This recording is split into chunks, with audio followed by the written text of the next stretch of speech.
Hello student, कैसे हैं आप। नेक्सस एजुकेशन पॉइंट में आपका स्वागत है। हम हाजिर एक नई वीडियो के साथ। आज हम बात करेंगे BA programme third year semester 6 book है ह्यूमन राइट्स, जेंडर एंड पर्यावरण।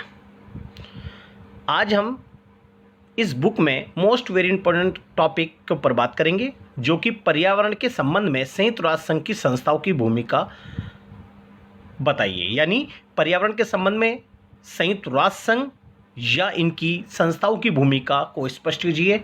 ये मोस्ट वेरी इंपॉर्टेंट क्वेश्चन है। चलिए शुरू करते हैं। पर्यावरण प्रदूषण नियंत्रण, संरक्षण एवं सतत विकास को बढ़ावा देने के लिए पर्यावरण की प्रगति आदि के नियंत्रण के लिए हमारे देश की सरकार की भूमिका काफ़ी अहम रही है। आपको पता है, विश्व के अंदर पर्यावरणीय समस्या किसी एक देश की समस्या नहीं, बल्कि वो विश्व के सभी देशों की समस्या है।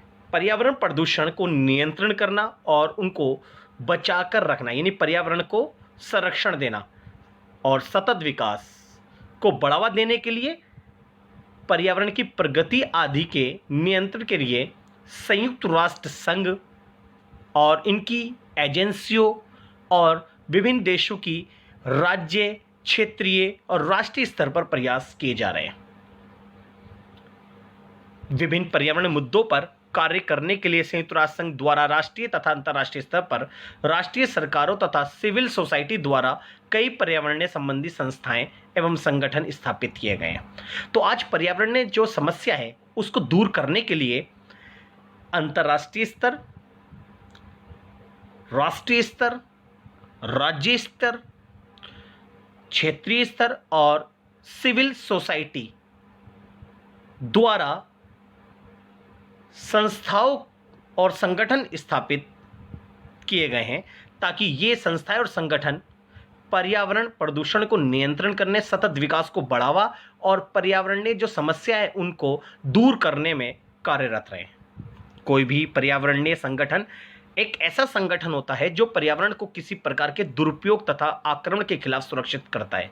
यानी ये संगठन जो होते हैं ये पर्यावरण को बचाए रखने के लिए, पर्यावरण के लिए कार्य करते हैं और पर्यावरण से होने वाली विभिन्न समस्याएं उनको दूर करते हैं। पर्यावरणीय संगठन सरकारी संगठन हो सकते हैं। ये जो संगठन है जो स्थापित हुए हैं जो पर्यावरण से संबंधित, ये सरकारी भी हो सकते हैं और गैर सरकारी भी, और साथ ही साथ में चैरिटी ट्रस्ट भी हो सकते हैं। क्योंकि पर्यावरण को सुरक्षित रखना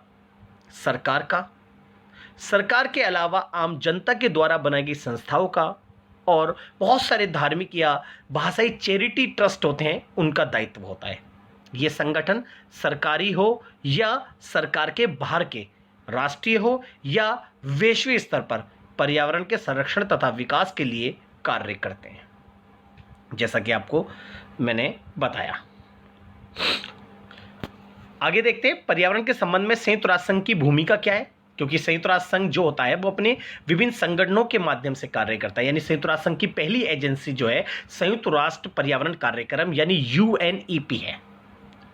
अब संयुक्त राष्ट्र पर्यावरण कार्यक्रम का काम क्या है, चलिए हम देखते हैं। UNEP ने अंतर्राष्ट्रीय पर्यावरणीय परंपराओं को विकसित करने में अहम भूमिका निभाई है। यानी जो पर्यावरण को सुरक्षित रखने में जो कार्य किए जाते हैं और जो जरूरी है वो कार्य UNEP ने किए। इसके अतिरिक्त UNEP ने पर्यावरणीय गैर सरकारी संगठनों के साथ कार्य करने में महत्वपूर्ण भूमिका अदा की, क्योंकि इसने UNEP ने जो पर्यावरण से संबंधित जो गैर सरकारी संगठन हैं उनके साथ भी इन्होंने काम किया और पर्यावरण को सुरक्षित रखने में अपनी महत्वपूर्ण भूमिका निभाई। UNEP पर्यावरण के दीर्घापयोग विकास के लिए उचित पर्यावरणीय प्रयासों द्वारा पर्यावरण से संबंधित योजनाओं के विकास, यानी जो पर्यावरण को सुरक्षित रखने के लिए जो विभिन्न योजना है उनका विकास या क्रियान्वयन तथा आर्थिक सहायता उपलब्ध कराने में भी सक्रिय रहा है। तो ये संयुक्त राष्ट्र संघ पर्यावरण कार्यक्रम ने पर्यावरण को सुरक्षित करने के क्षेत्र में विभिन्न कार्य किए और अकेले ही नहीं बल्कि गैर सरकारी संगठनों के साथ मिलकर अपनी अहम भूमिका सुनिश्चित की।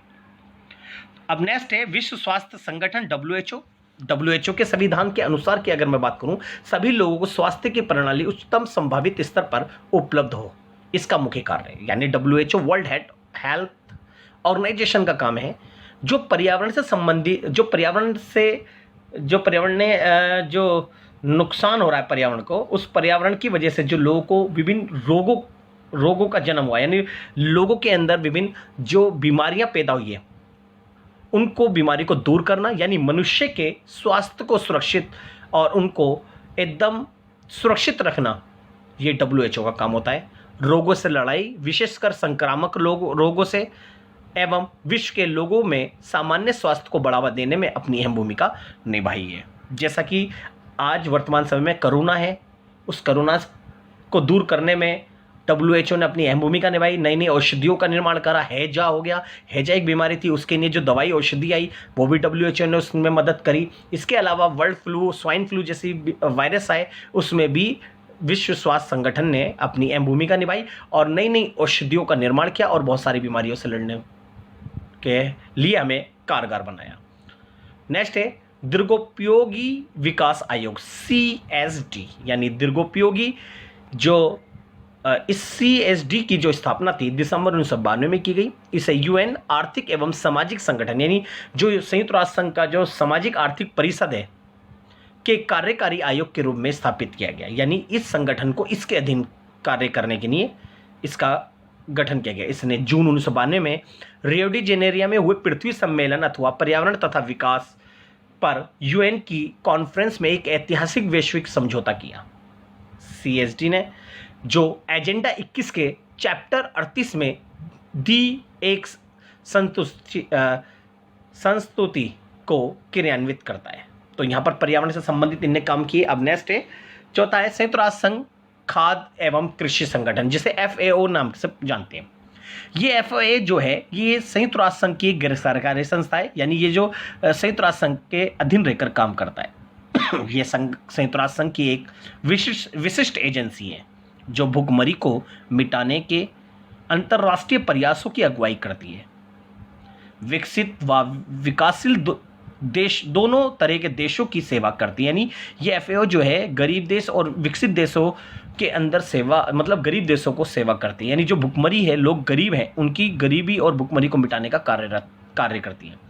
FAO एक निष्पक्ष फॉर्म के रूप में कार्य करता है। FAO विकासशील देशों तथा परिवर्तनशील देशों को कृषि को आधुनिक बनाने एवं इसकी प्रगति, मत्स्य पालन तथा वनारोपण के कार्यों सभी के लिए खाद्य सुरक्षा एवं सुपोषण सुनिश्चित करना आदि कार्यों में मदद करता है। यानी ये जो गरीबी है इसको दूर करने में अपना अहम भूमिका निभाता है। ये हमने जो बात करी संयुक्त राष्ट्र संघ की, जो संयुक्त राष्ट्र संघ की भूमिका है जो पर्यावरण से संबंधित और उनकी एजेंसियों की। अब बात करेंगे पर्यावरण से संबंधित संयुक्त राष्ट्र संघ के पर्यावरण सम्मेलन। जितने भी सम्मेलन हुए पर्यावरण से संबंधित, यानी पर्यावरण से संबंधित संयुक्त राष्ट्र संघ ने अपनी अहम भूमिका निभाई। पहला है स्टॉकहोम सम्मेलन। जी, एक एक करके चारों सम्मेलन के बारे में समझना कि जो ये 4 सम्मेलन जो है इसमें कौन कौन से पर्यावरण से संबंधित फैसले लिए गए। पहला है स्टॉकहोम सम्मेलन 1972। स्टॉकहोम सम्मेलन स्वीडन की राजधानी है। इस सम्मेलन में सिफारिश थी, यानी इस सम्मेलन में इस बात पर सिफारिश की थी मानवीय पर्यावरण पर कार्य योजना, वित्तीय व्यवस्था पर प्रस्ताव, विश्व पर्यावरण दिवस पर प्रस्ताव, परमाणु शस्त्रों के परीक्षण पर प्रस्ताव आदि, और इससे पर्यावरण सम्मेलनों पर विचार विमर्श किया गया।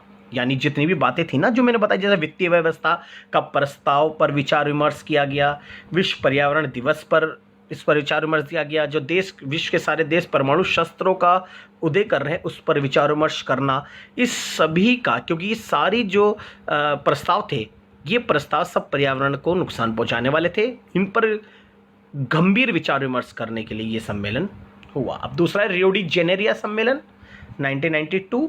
ये जो रियो डी जेनेरिया जो है ब्राज़ील की राजधानी है।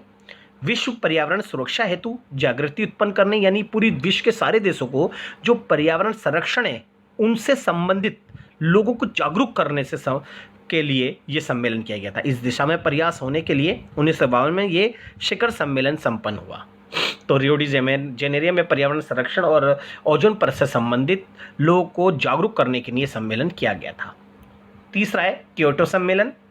जी, क्योटो जो था जापान की राजधानी है। ये सम्मेलन 1997 यानी 1 दिसंबर 1997 से 11 दिसंबर 1997 तक चले। सम्मेलन में 150 देशों के सदस्यों ने भाग लिया।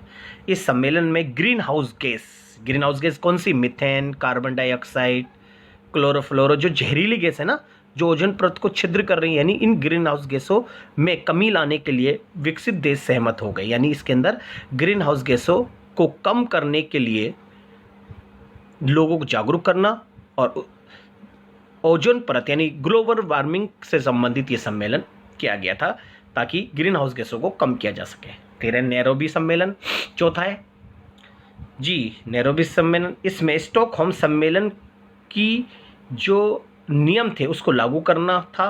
ये लोगों में जागरूकता के लिए तथा वन्य जीव के संरक्षण के लिए किया गया था। नैरोबी में जो वन्य जीव है ना, जो हमारे जीव जंतु, उनको संरक्षित करने के लिए नैरोबी सम्मेलन को आयोजित किया गया। तो ये पर्यावरण से संबंधित संयुक्त राष्ट्र संघ के पर्यावरणीय सम्मेलन थे। ये हमने जो पढ़ा पर्यावरण में संयुक्त राष्ट्र संघ की भूमिका या उनकी संस्थाओं की भूमिका के बारे में हमने पढ़ा। तो इस क्वेश्चन को बहुत अच्छे से कर लीजिएगा। अगर आपने हमारे चैनल को सब्सक्राइब नहीं किया है तो हमारे चैनल को सब्सक्राइब करें, लाइक कमेंट शेयर करना ना भूलें।